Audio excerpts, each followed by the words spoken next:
नहीं राकेश भाई, हमने भी इलेक्शन कमीशन साहब से मुलाकात की थी और ये बात साफ, हम सुप्रीम कोर्ट अख्तर उल इमान साहब मेरे पार्टी के अध्यक्ष भी गए हैं, लेकिन ये बात गलत है जो आपके प्रोड्यूसर कहें कि आधार कार्ड 11 डॉक्यूमेंट्स में नहीं वैलिड है, पैन कार्ड भी नहीं है, आधार भी नहीं है।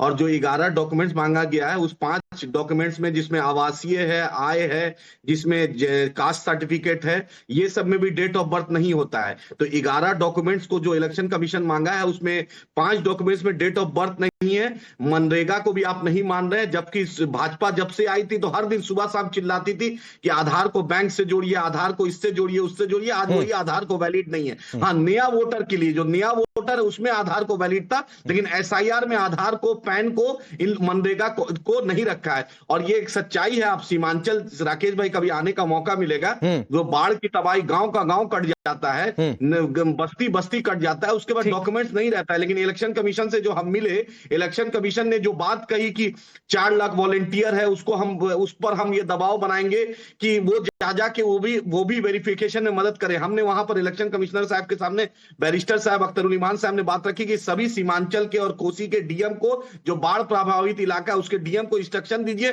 कि तुरंत डॉक्यूमेंट जो सरकारी लोग अप्लाई करे, जो आवाम जनता उसको तुरंत करे।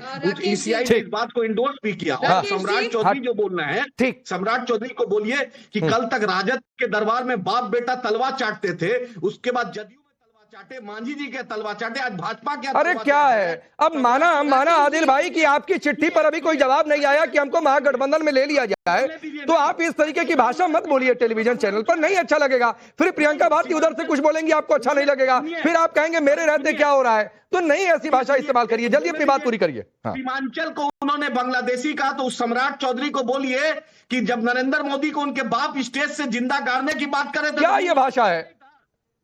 क्या ये भाषा है आदिल? दलाली राजद में जब मंत्री बनना था तो उस वक्त नहीं, I will never endorse. Radhika Khera 30 second, फिर जगदीश जी आ रहा हूं। राकेश जी, हर अखबार में हर जगह लगातार ये आ रहा है, और ये ना इलेक्शन कमीशन ऐड दे रही है, ना भारतीय जनता पार्टी, ये रिसर्च करके सब डिटेल्स आ रही हैं, और क्लियरली 11 दस्तावेज है जिसमें सबमिट किए जा सकते हैं। मैं पढ़ के सुना देती हूँ ताकि मिस रिप्रेजेंटेशन ना हो जो यहाँ पे बोला जाता है। सरकारी कर्मचारी या पेंशन भोगी की आईडी या पीपीओ 1 जुलाई 1987 से पहले जारी सरकारी, बैंक, डाकघर, एलआईसी या आईडी प्रमाण पत्र या दस्तावेज। तीसरा, जन्म प्रमाण पत्र। चौथा, पासपोर्ट। पांचवा, बोर्ड या विश्वविद्यालय का कोई भी शैक्षणिक प्रमाण पत्र, या फिर राज्य सरकार का स्थायी निवास प्रमाण पत्र, वन अधिकार प्रमाण पत्र, जाति प्रमाण पत्र, राष्ट्रीय नागरिक रजिस्टर के दस्तावेज, पारिवारिक रजिस्टर और सरकारी मकान की जमीन का आवंटन पत्र। 11 डॉक्यूमेंट्स हैं जो जमा किए जा सकते हैं। तो ये लगातार बिहार की बेटी है, ये सब झूठ पर भी आऊंगा के बारे में जगदीश भाई, हम सब झूठे, ठीक है जगदीश भाई। राहुल गांधी, मैं आऊंगा, प्रियंका जी रुक जाइए, अभी 2 मेहमानों ने नहीं बोला है, वो कह रहे होंगे मैं उनके साथ अन्याय कर रहा हूं, रुक जाइए। जगदीश जी, राहुल गांधी ने कहा कितने भी बड़े हों, कहीं भी बैठे हों, कानून छोड़ेगा नहीं। इलेक्शन कमिश्नर बीजेपी आरएसएस जैसी बात कर रहे। चुनाव आयुक्त बीजेपी आरएसएस के हैं, दादागिरी चलेगी नहीं। भाई 2023 से पहले कैसे चुनाव आयुक्त बनता था? आपकी पार्टी की 70 साल सरकार रही, कैसे बनाते थे? विपक्ष से पूछने भी नहीं आते थे। अभी आपके मतलब का नहीं तो आप कहेंगे धमकी दे रहे हैं। देखिए राकेश पांडे जी, मैं आपको बड़ी देर से सुन रहा था, एक चर्चा बड़ी जबरदस्ती की राहुल गांधी बिहार के नहीं है, महाराष्ट्र के नहीं है। मैं आपको बता दूं, राहुल गांधी भारत के बेटे हो, गली गली मोहल्ले जाके नहीं कहते मैं गंगा का बेटा, जमुना का बेटा, बिहार का बेटा, गुजरात का बेटा, नहीं कहते हो भारत का बेटा। ये समझ लीजिए आप बात को। नंबर 2, आपने कहा कि राहुल गांधी को जितना मैं समझता हूं, राहुल गांधी सच बोलते हैं, एक एक बात सच बोल रहे हैं। थोड़ा समय का इंतजार करिए, मैं और आप रहेंगे शायद, और ये सब कुछ देखना पड़ेगा। चुनाव आयुक्त तो जब सरकार में बैठे लोग भाई, आप भी लंबा जी लीजिए, मुझे भी लंबा जीने दीजिए। जिस दिन जांच हो जाएगी जेल में मिलेंगे, जिस दिन जांच हो जाएगी ये सब जेल में मिलेंगे। समय पलटेगा, पाप का घड़ा भर जाएगा, समझ लीजिए, जो आया वो जाएगा। अभी इस तरह भगवान बन के नहीं बैठेंगे, सारी जिंदगी रहेंगे। राहुल गांधी दावे से नहीं, ये पक्का कह रहे हैं। मैं इस बात का सबूत देता हूं कि राहुल गांधी झुकते ना डरे। बहुत कोशिश की सरकार ने, मारने की भी सरकार ने, डराने की भी। ये आदमी नहीं डरा है, भारत का बेटा है, वो बदला लेगा जनता के साथ। बदला लेगा, अभी जनता के साथ खड़ा है। जिसे राजा बोलते हैं, जिसे बोलते मैं बता रहा हूँ, सुनिए राधिका जी, चुप राकेश रहिए। जी, हाँ। अगर राहुल गांधी को मारने की कोशिश की गई है, यहाँ पे बताइए किसने करी है और क्यों अभी तक कांग्रेस ने कंप्लेंट नहीं करी है? आप लोगों ने कोशिश क्यों करी अभी तक मरवाने की, कंप्लेंट नहीं करी है आप राहुल लोगों गांधी ने? को क्यों एक प्रेस बार वार्ता नहीं, नहीं दो करी बार है? मरवाने किसने मारने की कोशिश करी है राहुल डरा गांधी को? नहीं। आप किसने चुप मारने रहिए, की आप कोशिश सुनिए। करी है राहुल गांधी को? आप सुनना झूठ पड़ा, और फरेब आप लोगों ने कांग्रेस और मरवाने उसके की कोशिश प्रवक्ताओं करी। का दूसरा आप नाम है। लोग चाहते हैं राहुल गांधी को मार दिया जाए। किसने मैं जो राकेश जी बता रहा हूँ राहुल गांधी सुनिए, को मारने की ये कोशिश करी है? दूसरों आज के देश पैसे पे जानना चाह ऐसे रहा नहीं है। करता है जिस तरह से आप लोग आज कर रहे हैं। देश अपनी जानना चाह सरकार रहा है। करिए, जिन लोगों भ्रष्टाचार ने में आपकी सिखों सरकार का डूबी है, नरसंहार कर बुरा दिया, हाल आपके लोगों ने जिन कर लोगों दिया ने है। आपको लगातार सुनना पड़ेगा, इतने देश राइट्स को करे लूट अपने लिया है। कार्यकाल में, आज वो चुप बात कर रहिए, रहे हैं कि सुनिए, उनको मारने की कोशिश सुनना की जा पड़ेगा रही है। आपको।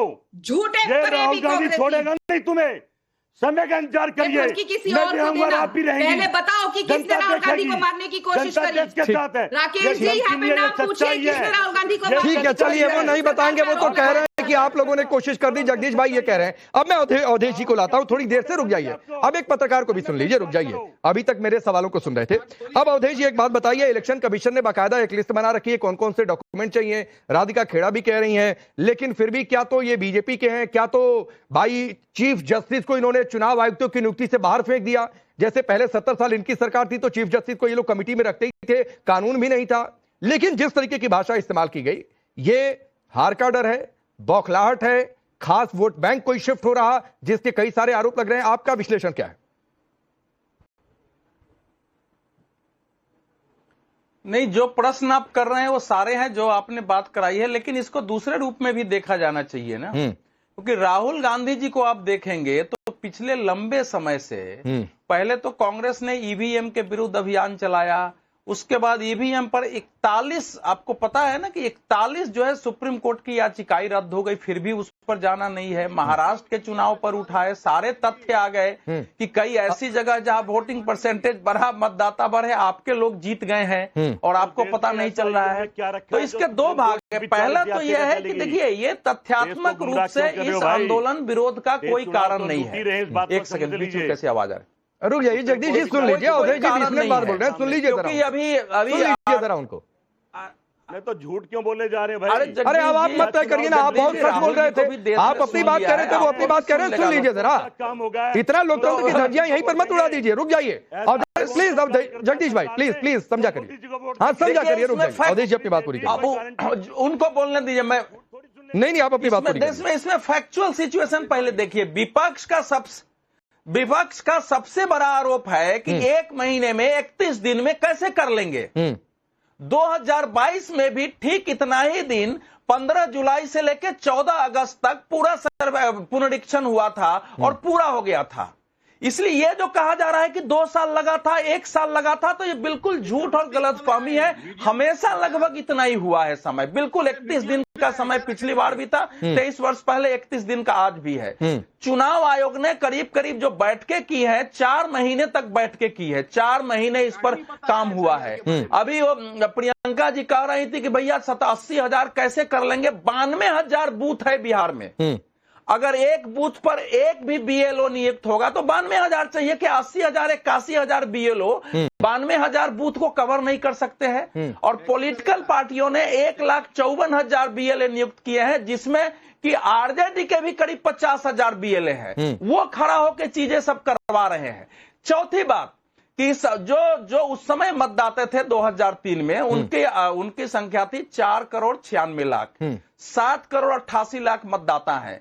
तो 2,93,00,000 को छोड़ दीजिए, मोटा मोटी 5 करोड़ तो कोई दस्तावेज देना ही नहीं है, जिसका 2003 में नाम है।